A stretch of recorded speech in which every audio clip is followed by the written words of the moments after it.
Alright, I'm back with aggression, trying harder than Stephen Hawking to put on a pair of cufflinks to make myself a fucking blog about yesterday's travesty of the main event.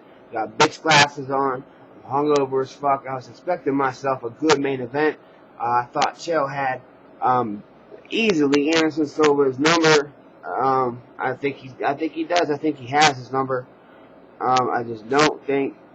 I think the referee or the Illuminati or whatever, whoever Zuffa employed to work that fight needs to be fucking fired. Herb Dean or not, needs to be fucking fired, man. That was an early stoppage. Chael is a humble guy in defeat, typically humble in defeat, but he seems to accept it. I don't accept it. I think it was an early stoppage.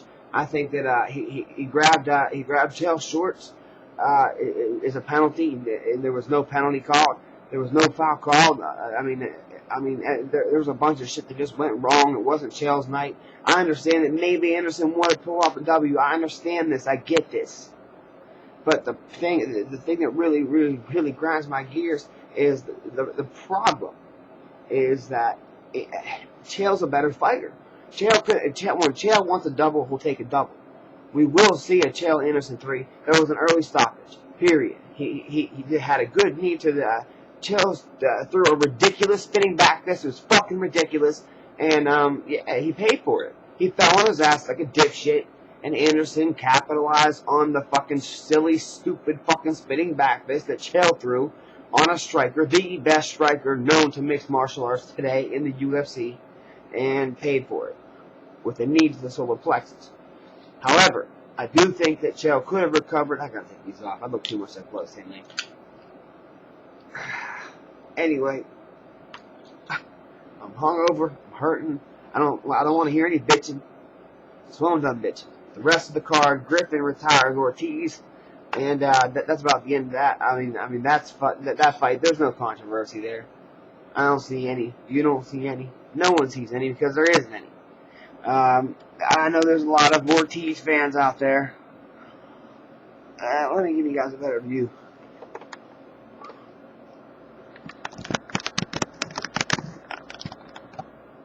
How's that, friends? A little bit better? Alright, good. I think Ortiz went in with a mental advantage and came out with the record disadvantage. I knew Forrest coming out in as a 4.5 to 1 to win. I think Forrest had his number. Right after the first fight, I think Forrest knew what he needed to do to beat Tito Ortiz. He's done it twice in a row now, so and Tito was inducted to the UFC Hall of Fame, much deserved, as is Jens Pulver, and that's what this video is about. Not so much UFC 148.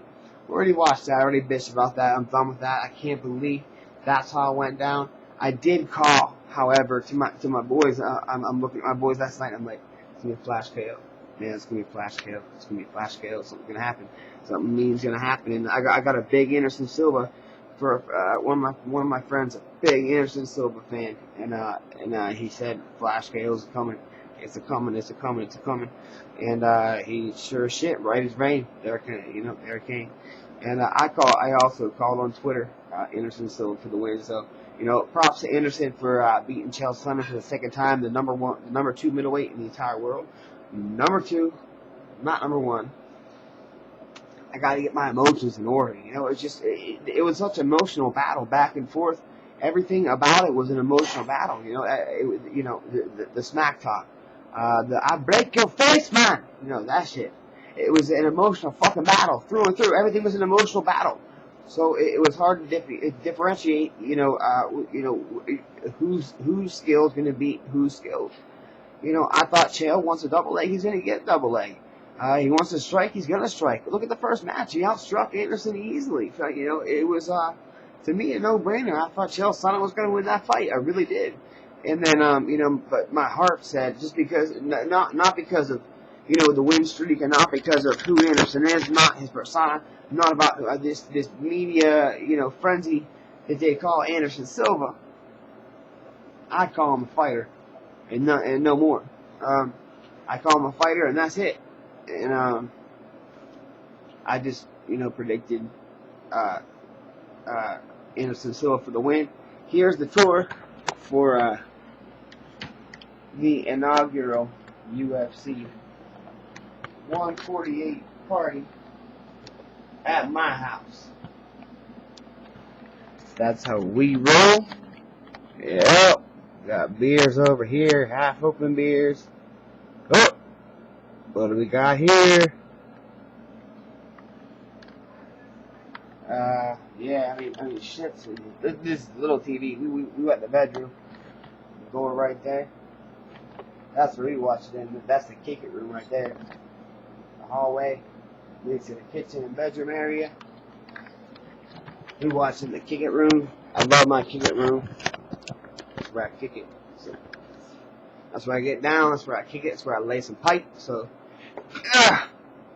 that's where I do my fucking thing. So fuck, man, orange again.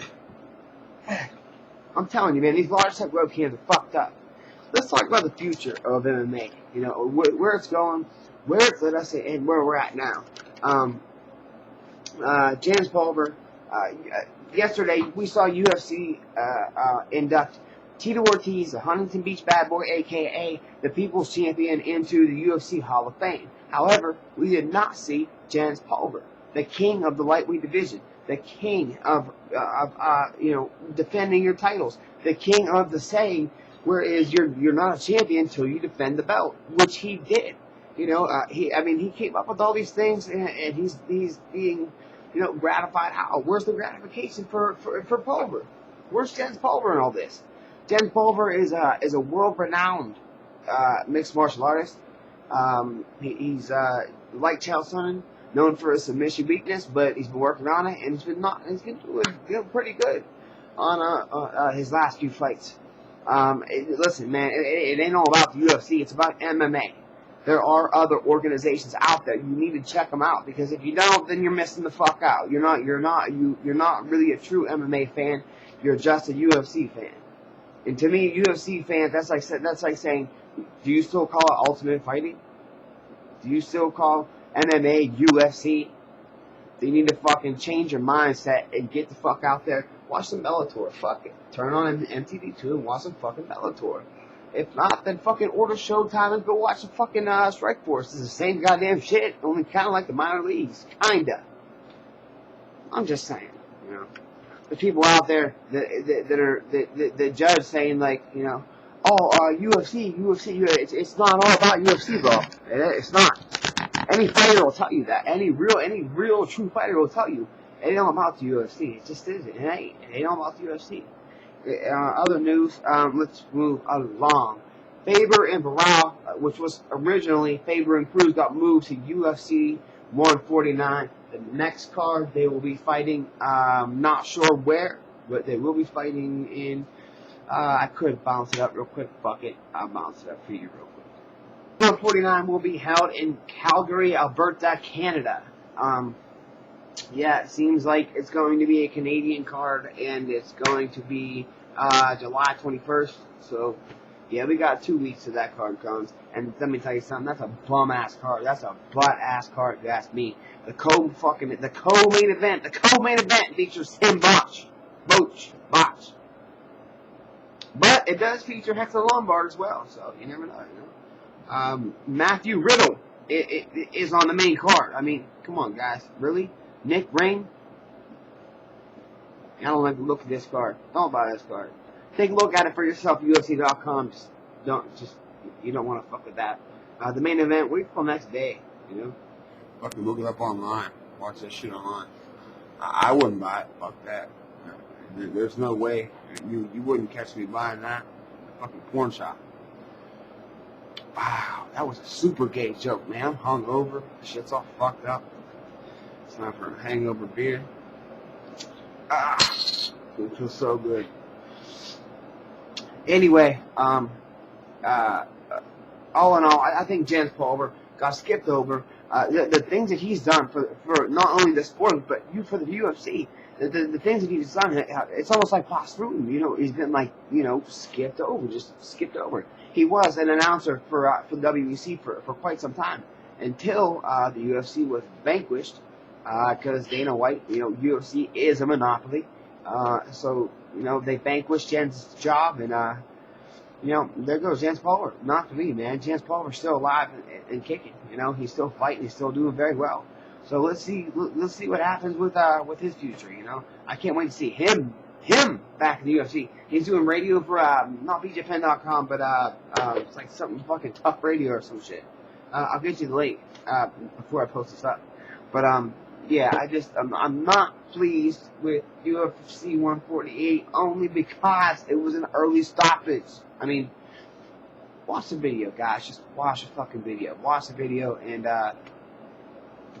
see for yourself. I mean, decide for yourself.